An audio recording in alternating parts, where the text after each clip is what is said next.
அனைவருக்கும் வணக்கம். ரிஷபராசினியர்களை பொறுத்த வரைக்கும் இன்றைய நாளை தவறவிட்டு விடாதீர்கள். இன்றைய நாளில் நீங்கள் இதை செய்தால் கடன் நீங்கி செல்வ வளம் பெருகும். அந்த வகையில் இன்றைய நாள் என்ன நாள்? இன்றைய நாளில் ரிஷபராசினியர்களான நீங்கள் என்ன செய்ய வேண்டும், என்ன செய்யக்கூடாது, என்ன செய்தால் என்ன மாதிரியான நன்மைகள் எல்லாம் உங்களுடைய வாழ்வில் ஏற்படும் என்பது குறித்தான முழுமையான பதிவு தான் இந்த வீடியோவில் நாம் விரிவாக பார்க்க போகிறோம். அந்த வகையில் இன்றைய நாளை பொறுத்த வரைக்கும் உலகெங்கிலும் அக்ஷய திருதியை நாள் மிக விமர்சையாக கொண்டாடப்பட இருக்குதுங்க. இந்த அக்ஷய திருதியை பொறுத்த வரைக்கும் அருளையும் பொருளையும் அள்ளி தரும் நாளாக கருதப்படுகிறது. தமிழ் ஆண்டின் முதல் மாதமான சித்திரை ஆன்மீக வளமும் பொருள் வளமும் ஒன்றாக தரும் புண்ணிய மாதமாக கருதப்படுகிறது. இந்த மாதத்தில் தொடர்ச்சியாக வரும் முக்கியமான வைபவங்கள் மனித வாழ்க்கையை உயர்த்தும் அரிய வாய்ப்புகளை அளிக்கின்றன. அவற்றின் முக்கியமானவை அக்ஷய திருதியை, நரசிம்ம ஜெயந்தி, சித்ரா பௌர்ணமி ஆகும். அக்ஷய திருதியை ஏப்ரல் மாதம் 20ஆம் தேதியும், நரசிம்ம ஜெயந்தி ஏப்ரல் மாதம் 30ஆம் தேதியும் மதுரையில் கோலாகலமாக நடக்கும். சித்ரா பௌர்ணமி விழாக்கள் குறிப்பாக அழகர் வைகையாற்றில் இறங்குவது மே 1ஆம் தேதியும் நடைபெறுவதால இந்த 3 வைபவங்களில் சிறப்புகள் குறித்து இந்த பகுதியில் காண்போம். அந்த வகையில் அக்ஷய திருதியை அப்படின்னா என்ன என்று பார்க்கும்போது, அக்ஷயம் என்பது குறையாதது, அழியாதது என்றும் பெருகுவது என்றும் பொருள். அதாவது திருதியை என்பது 3வது திதி. இவை இரண்டும் இணையும் நாள் அக்ஷய திருதியை எனப்படுகிறது. இந்த நாளில் செய்யப்படும் எந்த நற்செயலாக ஒன்று 100ஆக 100 1000ஆக பல்கி பெருகும் என்று சாஸ்திரங்கள் கூறுகின்றன. திருதியை திதி இயல்பாகவே சுப திதி. அதுவும் வளர்பிறையில் வருவது அதிகமான மங்களத்தை தருகிறது. வளர்பிறை என்பது வளர்ச்சி, விருத்தி, பெருக்கம் ஆகியவற்றை குறிக்கும். ஆகவே இந்த நாளில் தொடங்கப்படும் செயல்கள் அனைத்தும் நிறைவும் முன்னேற்றமும் அடையும் என்பது பொருள்படும். அதேபோல் திருதியையில் ரம்ப திருதியை போன்ற பல உண்டு. திருதியை திதி பல மாதங்களில் பல்வேறு பெயர்களால் போற்றப்படுகிறது. அக்ஷய திருதியை குறையாத புண்ணியத்தை தரும் நாள். ரம்பா திருதியை அழகு சௌபாகியம் தரும் நாள். கௌரி திருதியை கௌரி வழிபாட்டிற்கு உகந்தது. சௌபாகிய கௌரி விரதம் திருமண நலன் வேண்டி கடைபிடிக்கப்படும் ஒரு நாளாக கருதப்படுகிறது. இதில் மிகச்சிறந்தது எல்லோரும் அனுசரிப்பது அக்ஷய திருதியை. காரணம் சூரியன் உச்சமடையும் காலமாக சித்திரை வளர்பிறையில் வருகிறது. இந்த காலம் ஆற்றல், ஒளி, உற்சாகம், வாழ்வின் எழுச்சி ஆகியவற்றை அதிகரிக்கிறது. இதனால் அக்ஷய திருதியை புண்ணிய பலன் மேலும் பலமடைகிறது. திருதியை திதி என்பது வெறும் கால அளவல்ல, அது வாழ்க்கையின் ஒரு வளர்ச்சி சின்னம். முதல் திதி பிரதமை ஆரம்பம், 2ஆம் திதி திதியை இரட்டை நிலை, 3ஆம் திதி திருதியை விருத்தி, விரிவு, பெருக்கம் என்பதை உணர்த்துகிறது. யுகங்கள் 4 யுகத்தின் தோற்ற தினமே யுகாதி என யுகாதி தினமாக கொண்டாடப்படுகிறது. முதல் யுகம் கிருத யுகம், ஐப்பசி மாத அமாவாசைக்கு பின் நவமியில் ஆரம்பமாயிற்று. திரியோத யுகம் சித்திரை மாத அமாவாசைக்கு பின்வரும் வளர்பிறை திதியில் தோன்றியது. துவாபர யுகம் மாசி மாத அமாவாசையில் ஆரம்பமானது. 4வது யுகமாக கலியுகம் ஆவணி மாத பௌர்ணமிக்கு பின்வரும் தேய்பிறை திரியோதசி திதியில் தொடங்கியது. இந்த 4 நாட்களில் கிருத யுகம் தொடங்கிய நாள் நவமி என்பதாலும், துவாபர யுகம் தொடங்கியது அமாவாசை என்பதாலும், கலியுகம் தேய்பிறையில் தொடங்கியதாலும் சிறப்பில்லை. வளர்பிறையில் சித்திரை மாதத்தில் ஆரம்பித்த திருதியை என்பதால் 2வது யுகமான ராமர் அவதரித்த திரியோத யுகம் அக்ஷய திருதியை தினமாக கொண்டாடப்படுகிறது. இந்த அக்ஷய திருதியை என்பது காலத்தின் சுபம், திதியின் மங்களம், அது மட்டுமில்லாமல் இயற்கையின் வளர்ச்சி சக்தி, இந்த 3ம் இணைந்த அரிதான தெய்வீக நாள். அக்ஷய திருதியை குறித்து பல்வேறு புராணங்கள் விளக்கமாக எடுத்துரைக்கின்றன.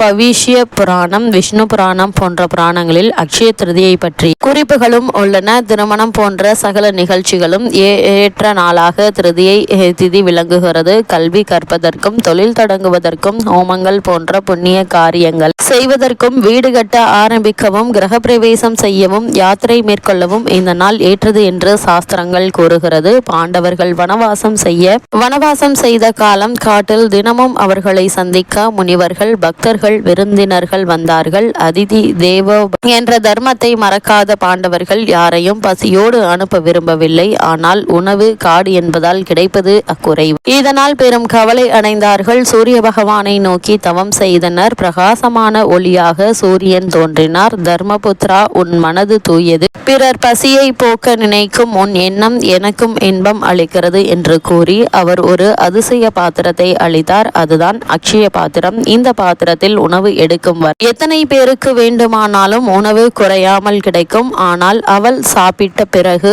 அந்த நாளுக்கான அன்னம் நிற்கும் என்று சூரியன் அருளினார். காட்டில் இருந்தாலும் அவர்கள் இல்லம் அன்னதான மையமாக மாறியது. யார் வந்தாலும் யாரும் பசியோடு திரும்பவில்லை. அள்ள குறையாத அன்னத்தை தந்த அக்ஷய பாத்திரம் கிடைத்தன. இந்த அக்ஷய திருதியை அன்று குசேலனுக்கு கண்ணனின் அருளால் ஏராளமான செல்வம் கிடைத்தது. அக்ஷய திருதியை நாளில் சென்று சேவிக்க வேண்டும் என்று அவர் திட்டமிடவில்லை. கண்ணனிடம் சென்று தன்னுடைய வறுமையை நீக்கிக் கொள்ள வேண்டும் என்பது அவருடைய திட்டம் அல்ல. தன்னுடைய தோழனாகிய கண்ணன் எப்படி இருக்கிறான் என்று பார்த்து கொண்டு வர வேண்டும் என்ற நினைப்பிலேயே புறப்பட்டுகின்றான். அவனுக்கு ஏதாவது கொடுக்க வேண்டும் என்பதற்காக ஒரு சிறு துணியில் அவள் எடுத்துக்கொண்டு புறப்படுகிறார். அதேபோல் அந்த எளிமையான உணவுதான் அவரிடத்தில் கொடுப்பதற்கு இருந்தது. அதை இடுப்பில் கட்டி கொண்டு கண்ணனிடத்திலே கொடுக்கின்றார். இப்பொழுது அவர் கண்ணனிடத்திலே எதுவும் வாங்கவில்லை. இடுப்பில் கட்டியிருந்த அவளை கண்ணன் எடுத்துக்கொண்டதும் அதுவே பற்பல செல்வமாக வளர்ந்தது. வாங்கினால் வளரும் என்பது அல்ல, கொடுத்தால்தான் வளரும் என்பதே கதையின் முக்கியமான ஒரு செய்தியாக அமைகிறது. இந்த அக்ஷய திருதியை நாளில் ஆதிசங்கர பகவத் பாத கனகதாரா சோஸ்திரம் பாடி ஒரு ஏழை பெண்ணின் செல்வ குறையை போக்கி அருளினார். அக்ஷய திருதியை நாளில் காலை வேளையில் பூஜை அறையில் கோலம் போட்டு விளக்கேற்றி மகாலட்சுமி படத்திற்கு பூக்கள் மற்றும் நெல்லிக்கனி மற்றும் நிவேதனங்கள் வைத்து கனகதாரா சோஸ்திரத்தை பாராயணம் செய்யவும் பத்மாலயா ஸ்ரீ பத்மதாரிணி என்று துதிக்கப்படும் மகாலட்சுமிக்கு தாமரை மலர்கள் கொண்டு அர்ச்சனை செய்வது விசேஷம். இதனால் செல்வம் பெருகும், கடன் தீரும், திருமாலின் அருளும் லட்சுமி கடாட்சமும் கிடைக்கும். அது மட்டுமில்லாமல் வியாச விஷ்ணு ரூபாய என்றபடி விஷ்ணுவின் அம்சமான வியாச மாமுனிவர் மனித குலத்திற்கு தர்மம், நீதிமுறை, வாழ்க்கை நெறி ஆகியவற்றை எடுத்துரைக்கும் ஒரு மகா காவியத்தை உலகிற்கு அளிக்க எண்ணினார். அந்த காப்பியம்தான் மகாபாரதம். இந்த ஞான நதியை எழுத்தி தர யாராலும் முடியும். வியாசர் தன் மனதில் விநாயகரை நினைத்தார். விநாயகர் தோன்றினார். வியாசர் சொல்ல சொல்ல விநாயகர் எழுதினார். அப்படி எழுத தொடங்கிய நாள் அக்ஷய திருதியாக அமைகிறது. அக்ஷய திருதியை என்பது பல தெய்வீக நிகழ்வுகள் ஒன்று சேர்ந்து புண்ணிய நாள். பராசக்தி அன்னபூரணி வடிவம் கொண்டு உலக மக்களின் பசியை போக்கினார். சிவனின் சாபமும் இதனால் விலகியது. அன்னம் மாயை அல்ல, வாழ்க்கையின் ஆதாரம் என்பதை உணர்த்தினார். இந்த நாள் அன்னதானத்தின் உயர்ந்த மகிமை கொண்டது. பசியை போக்குவது தர்மம். பகிர்ந்தால் குறையாது, பெருகும். அன்னம் அளிப்பவன் இறைவனே ஆகிறான் என்பதை உணர்த்திய நாள் அக்ஷய திருதியை. இந்த நாளில் அன்னதானம் செய்யுங்கள். ஒரு நெல் விதையிலிருந்து 1000 மணிகள் கிடைப்பதை போல ஒவ்வொரு சோற்று பருக்கையும் தானம் செய்யும் பொழுது அது பல்மடங்கு புண்ணியமாக வளரும். அக்ஷயம் வளரும், அதாவது குறைவில்லாமல் வளரும் என்பதால் அக்ஷய திருதியை அன்று அவசியம் அன்னதானம் செய்ய வேண்டும். சித்திரை மாதம் என்பதால் தயிர் சாதம் அன்னதானமாக செய்வது மேலும் சிறப்பு என கூறப்படுகிறது. இந்த விஷ்ணுவின் இவ்வளவு மகிமைகள் கொண்ட அக்ஷய திருதியை நாளில் அன்னதானம் வழங்குவதன் மூலமாக பல நன்மைகள் உங்களுடைய வாழ்வில் ஏற்படுவது மட்டுமில்லாமல் உங்களுடைய கடன்கள் நீங்கி பல முன்னேற்றங்கள் உங்களுடைய வாழ்வில் ஏற்படும்.